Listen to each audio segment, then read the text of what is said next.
Welcome to our channel. Today we how to set up scheduling and reminders with Acuity Scheduling, quick tutorial step by step clearly.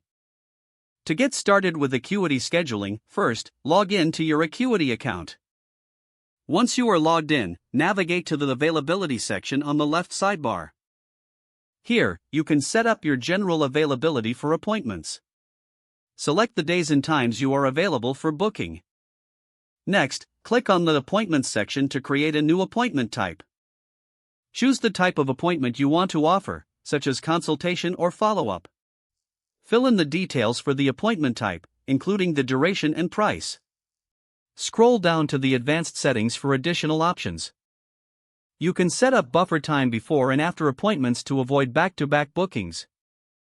Now, let's move on to scheduling reminders. Head over to the Reminders section in the left sidebar. Here, you can customize how you want to notify clients about their upcoming appointments. Select the method of notifications, like email or text.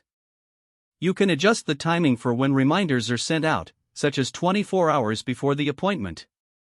To add additional reminders, click on the Add Reminder button and fill in the details. Make sure to save your changes after setting up your reminders. Next, review your settings in the Calendar section to ensure everything looks correct. You can sync your Acuity Scheduling calendar with Google Calendar or other platforms for convenience. Once you're satisfied with your setup, test the appointment booking from a client's perspective.